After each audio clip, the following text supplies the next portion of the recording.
mbokk yi xarit bi ñuy seetaan ci seen site gfm.sn nuyu nañ leen di leen wax dal leen jàmm seen biir émission point par point tey nag nga am mbégte ak contentement bu mag a mag di dalal suñu frère suñu xarit l'honorable député Zator Mbaye bokk ci parti bu ñuy wax AFP. alors monsieur le honorable député bonsoir. Bonsoir Mohamed. alors yaa ngi sa biir émission point par point ñu seet si la tey fas yéene waxtaan ak yow ci AFP ci assemblée nationale ci Benno Bokk Yaakaar ci dossier bi nga xamante ni mooy def actualité ArcelorMittal ak Petro-Tim waaye tamit ci plan Sénégal émergent ak Tanguy bien mal acquis. alors ñu tàmbali suma première question mooy comment se porte votre parti l'AFP.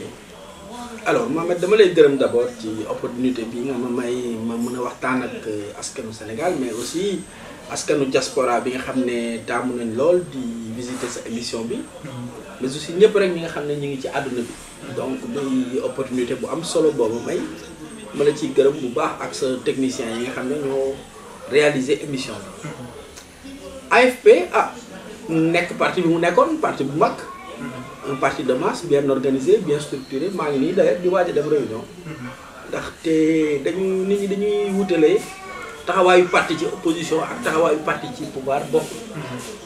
AFP de 2000 daanaka ba 2012 mën nañu jàpp ne ci opposition sénégalaise AFP moo doon parti bi gën a ràññeeku ci wàllu ay position yu mu doon jël ci wàllu fonctionnement parce que lépp loo xam ne ay manifestation la yoo xam ne opposition bi ñu ko doon organiser AFP moo nekkoon à l'avant-garde yàlla suñu borom nag dogal ne depuis 2012 ñu nekk ci mouvance présidentielle donc mënatuñu chaque jeudi ñu génne benn communiqué dal ci gouvernement bi parce que loolu nekkatul suñu position tey suñu position mooy àndandoo ak président de la république ci mouvance présidentielle bi di sottante ak moom ay xel ak i xalaat di wecconte ak moom ay pexe parce que li ñu amal solo tey mooy sénégalais yi dans leur entièreté ñu gis seen soxla askan wi maanaam seen soxla fan donc ci loolu la ñu nekk. alors honorable ndax maa ngi dégg sa biir wax nga ni AFP parti bu mag la ndax parti bu mag mën na topp ci ginnaaw parti boo xamante ne bi ñu ko sosas léegi quelques années rek la am ndax AFP seetlu nañ ni dafa topp ci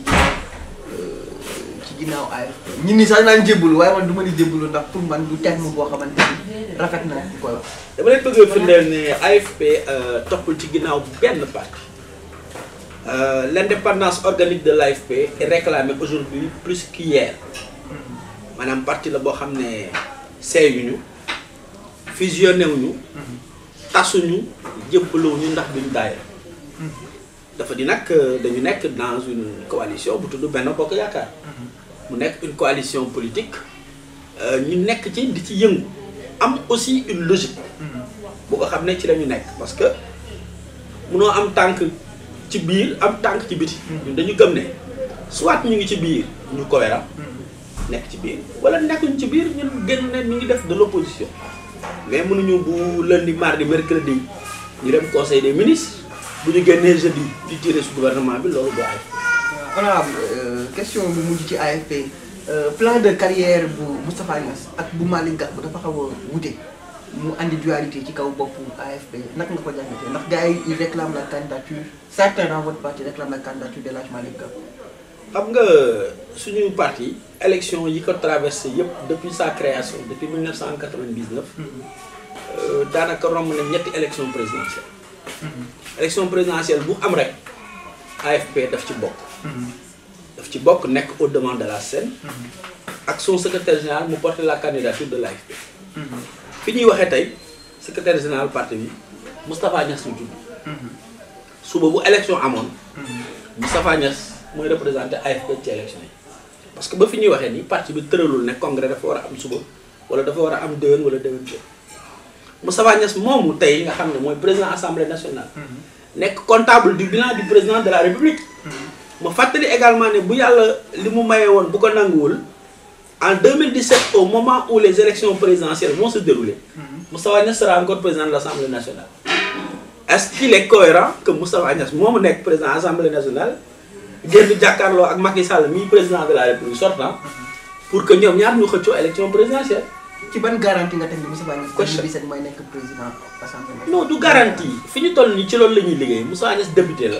ban député la on a été élu pour 5 ans ñu gis tamit liggéey bu am solo bi nga xam ne mu ngi koy liggéey ci assemblée nationale du sax question de garantie mais jàpp nañ ne loolu dafa doon lu yàlla tey jii y a un projet de loi qui est en gestation pour que le mandat du président de l'Assemblée ñu mën ko jëlee 1 an renouvelable yóbbu ko 5 ans yi mu nekkoon kon nag mënuñu dans ces conditions là ñu naan dañuy samp candidat jàkkaarloo ko Macky Sall lu ñuy wax sénégalais yi parce que élection présidentielle c'est la rencontre d'une personne avec son peuple ñaari type de candidat moo mën a am un candidat tout neuf il vient pour présenter un programme kooku musul gérer ak un candidat sortant qui vient présenter un bilan waaye ñun fu ñu ci war a féete ñun AFP bàyyi naa laaj naa la. c'est ça la grande question parce que tey ñoo yore la deuxième institution du pays am ay ministres dans le gouvernement am ay députés à l'Assemblée nationale on gère des sociétés on ne peut que être comptable du bilan du président de la République leneen lu fi AFP def sénégalais yi ñoo lay weddi parce que loolu am na leader politique bu ko fi defoon mais jàpp naa ne am na woon sax 2% te nag ñun nekkuñu fi pour que ragaluñu élection ah parce que chaque élection présidentielle Moustapha Niasse dem def ci xaalis bu wér nag def ci li mu ci war a def muy programme muy activité financière technique lépp lu ci war rek daf ko ci daan def. avenir u El Hadj Malick Gakou ci biir AFP ak ci Sénégal dina ko jàngal. El Hadj Malick Gakou dama koy nuyu déjà au passage. muy suma mag ci parti bi. nekk la première personne à appliquer et à faire appliquer les décisions du bureau politique xam nga lu tax. c'est le secrétaire général adjoint chargé de la vie politique du parti mais coordonnateur des activités. loolu lu mu wane mooy lépp lu parti bi taxaw moo ko war a coordonner moo ci war a njëkk te moo ko war a pousse te bu ñu xamante wala léegi tamit loolu laa gis muy def man jàkkaarloogul ak man ne ma dafa bëgg nekk candidat présidentiel 2017. kon loolu du ma ci wax parce que du ma wax ci ay rumeur bés bu jàkkaarloo woon rek man wax ma ko su boobaa ñu waxtaan ci ma wax ko li ma ci xalaat avenir politique gu nit nag mënu ma ci wax. parce que alayhi salaahu bi hakimin hakimin yàlla rek a xam te kuy fekkee 2017 xam nga loolu yàlla ko xam. su ma la nee avenir bu Malick Gakou lii lay doon wala lii man maa ngi tooñ yàlla parce que man sama bopp xaw ma ndax naa fekk suba. man sama avenir c'est incertain. mais mu bëgg fàttali rek benn mbir muy Manon Malick Gakou Alioune Saro Malick Diobo Mbaye Dione ñooñu ñëpp nga gis. nous devons beaucoup à Moustapha Niasse parce que loo ci mënti wax tey. bu nit ñi demee tey ba du ñu déglu di ñu tàllal micro di ñu interviewé di ñu tudd ginnaaw yàlla. ci yàlla ci loxoom la ko jaareel. waaw Moustapha Niasse bi ñu koy tudd ginnaaw yàlla gannaaw yàlla am na fi ñu ko jaareel. waaw mooy àdduna. mooy àdduna c'est ça l'essence et le sens de la vie. parce que dama gëm xëy na man su ma milité woon peut-être beneen parti. yàlla xam ne mais xëy na du ma egsi fii ma egsi. parce que ki nga xam ne nii moo wootee le 16 juin. muy Moustapha Niasse dafa def appel sur la base de principe. ak idéal ñu ànd ak moom nag depuis lors. ça fait quand même 15 ans ñun 15 ans boo ko génnee suñu at daanaka bi ñuy ñëw ci moom ay parental la ñu woon. mu ñu jàngal dañu tette def leen nii bu leen def nii bu leen def nii ba ñu émerger ba mu faire émerger un nouveau leadership politique sur la place publique. man y a 10 ans kenn xamuma woon. effectivement. Malick Gakou xëy na yaa 10 ans kenn xamu ko woon fi mu toll nii yeggu ko woon. effectivement. Mbaye Dione. Malick Diop. Alioune Sarr. Mohamed Seck Bouna. bëri na. kon kooku amel nañ ko njukkal. njukkal li ñu ko amel nag dafa bokk ci ñun ñu jàppale ko ba nga xamee ne parti bi nga xam ne dañ doon laajte rajeunissement lors du congrès précédent. parce que ñun ñoo ko laajoon naa. ñoo ne woon président Moussa dañu bëgg nga rajeunir parti bi. lépp bépp ponk boo xam ne mag ñee ko yoroon nga jox ko jeunes yi. tey communication parti bi jeune ko yor. tey boo jëlee Dakar jeune ko yor. boo jëlee Thiès jeune ko yor et cetera coordination parti bi jeune ko yor. donc ñun suñu rôle mooy ñu fexe ba mag ñooñu ñu fi jël. bañ a am raison ci ñun. c'est-à-dire que ñu bañ a mujjee puso bi mu réer. ñu def lépp li war ba parti bi nekk benn. nit ñi àndandoo xam ne li am solo. te am fulla te am fayda mooy AFP doon benn say lépp lu ñu def rek ci luy xaaj parti bi maanaam scission wala clan ñun suñu bopp ñoo koy njëkk a rëccu parce que jàpp naa ne loolu musta fay fépp foo gis rek fu clan am wala parti bu am ay courant wala ay session du dem fenn. alors mbokk yeeg xarit yi nga xam ne yéen a ñu dab yéen a ngi seen biir émission point par point. ñu ciy dalal tey honorable député Zator Mbaye di responsable des jeunes bu AFP ci Dakar di honorable député ci assemblée nationale. honorable ñu eggali suñu question rek ak ArcelorMittal ak Petro-Tim ndax temps yi réew mi tool yi bari na lool Abdoulaye Wade Macky Sall ci affaire ArcelorMittal ak Petro-Tim li ci xew yaakaar naa tu es autant informé que moi naka nga ko jàngatee. li ma ko jàngatee mooy c'est de la distraction xam nga ku si gémmiñ di naaj doo wax jàmm. Abdoulaye Wade def na fi meeting ne woon Macky Sall dama lay may ñetti fan xëy na boo réglé wul li ma bëgg ma song la li muy def yëpp day dugg ci cadre boobu rek waaye ArcelorMittal dafa doon histoire bu nga xam ne ci régime moom la tàmbalee moom. effectivement président Macky Sall daf ko hérité fi la ko fekk. ñoom ñoo dem tayle suñuy minerais. def ci du n'importe quoi ñooñu dem ñu ubbi procès international. procès dafa am njëg. da ngay fay ay avocat ay enrôlement ak yooyu ñoom seen. mais au delà même de ArcelorMittal mais affaire Kumba ressource mi ngi fi. Kumba. ba fi ñu toll nii. Sénégal day fay weer wu jot Kumba xaalis. Kumba c'est une grande société qui est basée en Afrique du Sud. bu yëngatu ci wàllu mine. ñoom ñu xëy xool Kumba ba mu neex leen ñu ne ko jóge fi. ak yeneen. Aujourd'hui ils sont en train de faire de l'événementiel politique. c'est-à-dire dañuy jege-jege rek comme xaj bu daw ni jaar nii nga sànni ko yàq mu wëlbatiku def nii nga sànniwaat non gis nga la République est plus sérieuse que ça. ñun de quand le ministre en question ou même je devrais dire les ministres. ba ñu ñëwee ca assemblée nationale nga xam ne rôle am mooy au-delà de légiférer de contrôler l'action du gouvernement. ba ñu leen interpeller ils nous ont donné des réponses yu ñu doy. wax nañu li nekk ci biir contrat bi yëpp abazin. man nag Mouhamed ma tooñ la ñu dem tribunal. ma ne Mouhamed mii kat yow nga ni Zator dafa maa tooñ comme dafa maa tooñ nag war na maa mën a fay 10 000 francs mais yow yaay fay sa bopp.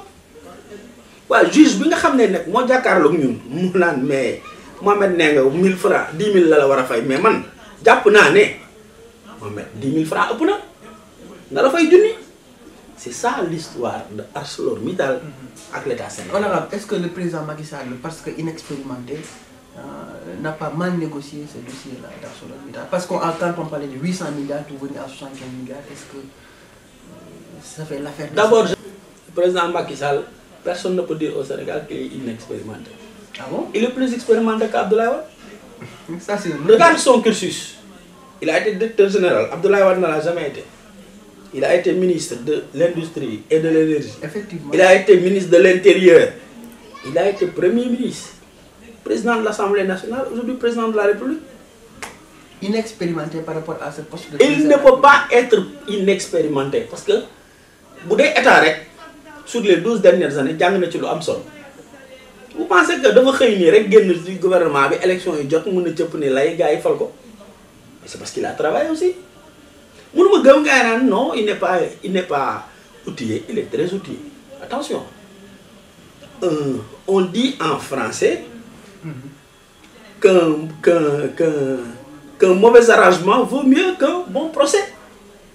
Entre procès, il y a kañ lay jeex ak ñaata lañ ciy am ak tey jii loo xam ne dafa teew Sénégal soxla ko pour ñu réaliser ay projets ñu ne non nañ xaar non je suis désolé moom mi nga xam ne tey moom la yàlla teg ci bopp nguur gi muy dawal suñu oto ñu ñëpp ñu dugg ci biir il a la responsabilité de conduire les politiques publiques donc il est le seul habilité à juger de l'opportunité d'une décision X ou d'une décision Y.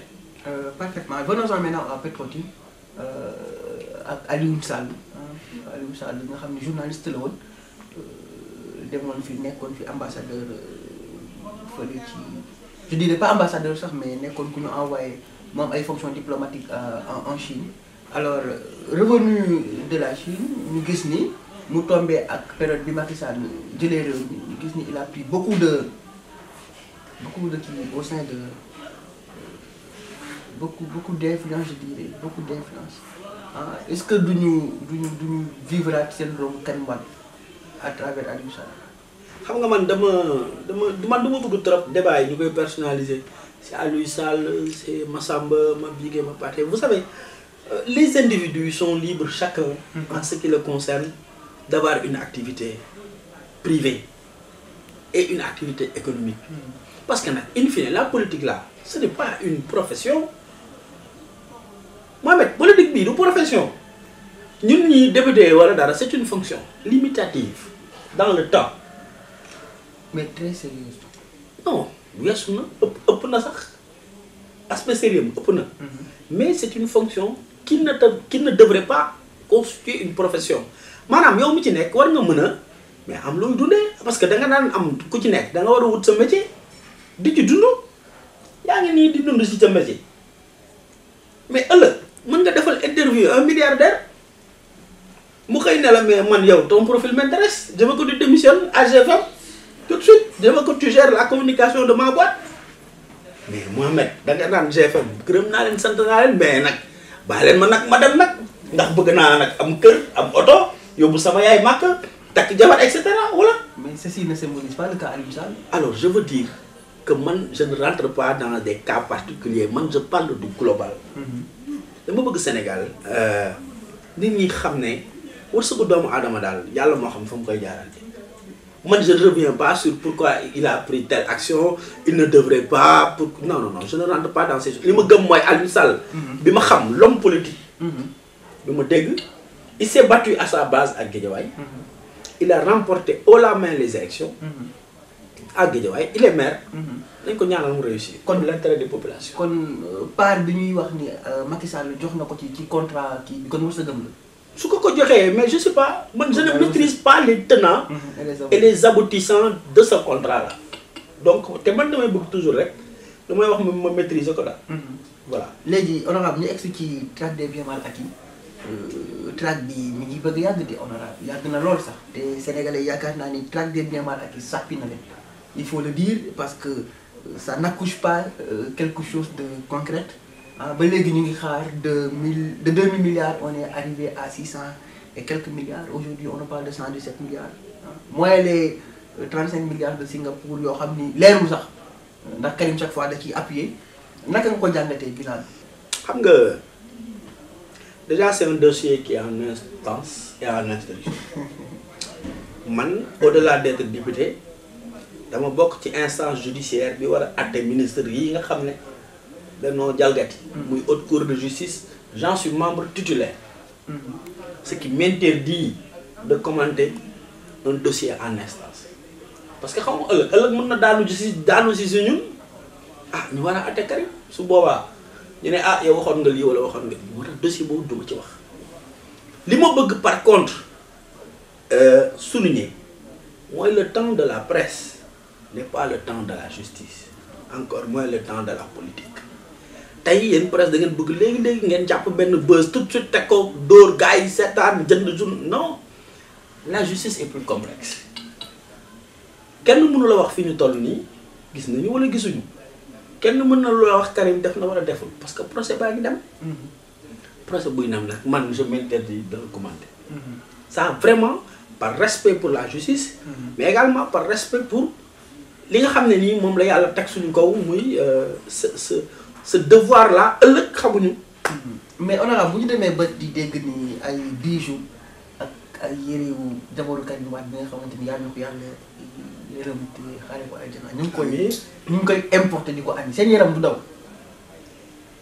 Man daal loolu duma ci wax parce que li ma la wax rek gisuma ay bijoux dégguma xawma procès bi daal mi ngi continuer.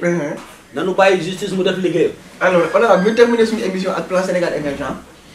Du plan wu président Macky Sall comme li ñu fi wax mooy AFP ak APR benn la et que bilan bu ci am yéen ñi ne koy partagé kon yaakaar naa plan Sénégal émergent seen plan la. mais suñu plan la ñu aakim moo ko nag. di ci def bu baax a baax parce que dañu gëm ne au-delà du fait et au-delà de la personne de Macky Sall. Mohamed dafa jot nag Sénégal nekk un pays émergent qui va même tendre vers le développement. Parce que Mohamed tey Jean-Marie bi dëkk États-Unis wala France ak Jason bi dëkk États-Unis nit la comme yow ëppalewu la dara yàlla mi ko sàkk moo la sàkk yàlla mi sàkk foofu moo ñu sàkk ñu am ñoom xëy na lu ñu amul ñoom am lu ñu amul waaw mais lu war a tax ñun ñu war a jàpp ne ñun dañu war a jël suñu àdduna wekk ko ci tàllal loxo ñaan aide publique aide dafa jot ñu jël suñu destin en main gis nga l'avenir de l'Afrique c'est pas demain c'est maintenant. Est-ce que l'avenir du Sénégal est dans le plan sénégalais? Je vais te dire oui moi moom laa lay démontrer nag parce que dama bëgg rek ñi ñuy déglu ak ñi ñuy seetaan xam ne Sénégal dafa traversé ay mbir yu doy waar gis nga démb ministre de l'enseignement supérieur dafa wax ba wax bu am solo déglu ma bu baax de 1960 à 2013 li état Sénégal def ci enseignement supérieur de 2013 à 2017 hein gouvernement bi dina ci def 3 fois plus est-ce que dégg nga ma xanaa tàmbali ñu ko tàmbali nañ ko xam nga nu ñu ko tàmbalee defaraat une carte universitaire parce que fii Sénégal boo déggaan université rek Cheikh Anta Diop la ñuy xalaat mais tey di nga dégg bu Diamniadio di nga dégg bu Sine Saloum di nga dégg li ñu naan ISEP muy lu bees Institut supérieur d'enseignement professionnel di lu bees nga dégg li ñu naan ENO espace numérique ouvert nga dégg li ñu naan université virtuelle maanaam yow foo toog mën nga jàng tey ki dëkk Mbadakhoune ak ki dëkk Tivaouane Guèye sama dëkk bee ak ki nekk fii Sacré-Cœur ku ci nekk mën nga toog ngeen bokk lu ngeen di jàng te du ngeen gisante muy une innovation parce que loolu moo am ci dëkk tubaab bi benn mais ñaareel bi tey Sénégal fi ñu toll nii on a une balance commerciale déficitaire maanaam li ñuy jënd ci biti moo ëpp foofu ñun li ñuy am ci biir dëkk bi Sénégal li ñuy lekk lépp dañ koy jéggaani fan yi sax lañ bàyyi jéggaani cuisse de poulet mais ginaar sax dañ koy jéggaani ceeb bi ñuy dundee kër gu nekk mi di ceeb président ne dama bëgg ñu def un plan d'autosuffisance en riz xam nga autosuffisance en riz nit ñi bu ñu ko déggee dañuy naan non baykat yi dëgg la mais bay dëgg la y a le cultivateur mais y a les métiers connexes parce que kooku bay ceeb su paree am na ñoo xam ne ñoo jël ceeb bi def ko ci sachet industrie am na ñoo xam ne ñooy bàcc ceeb bi am na ñoo xam ne ñoo war a transporter ceeb bi le transporteur am na ñu nga xam ne ñoo war a emmagasiner ceeb bi les grossistes ñi war a jënd ceeb bi ñi ko war a jaayaat ñaata nit la ñu ñooñu lan moo développé États-Unis ba ñu koy jàng en 6e secondaire je me rappelle bien on te disait cotton belt wheat belt banana belt ça veut dire quoi les ceintures de banane les champs de banane de maïs et cetera ñun Sénégal boo jógee am nañu ndànd fay bu rëy àll boo xam ne kenn def fa daal am nañu ndox tabarkàlla am naaj koñ boo dugg suba teel gis booy toog ci koñ bi di nokk teg seen caay naan ataaya ñenn ñi léegi dañuy tux joint. Est-ce que c'est pas la faute politique? Non, laissez les politiques xam nga le politique est un leader. mais yow Mohamed yow sa kër man sama kër gii. xale dafa nelaw ba 10 heures. c'est pas parce que je suis politique parce que dama gëm ne dans la vie il faut se da ngay reyante.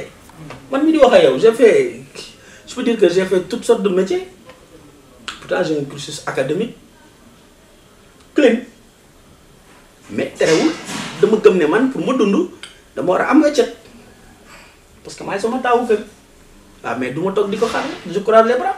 léegi di am ngeen moom. jeunes yi dañuy jóg dugg ci dëkk bi liggéey.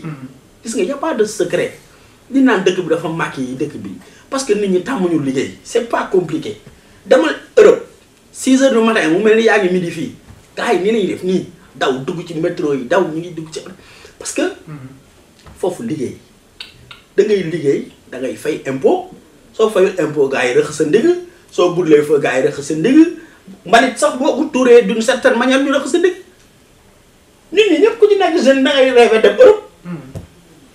métier les seuls métiers qu'on va aller faire là-bas billahi bu ñu ko defee Sénégal léegi ñoo réussir c'est ça le plan émergent. Le président veut plus de santé pour tout le monde.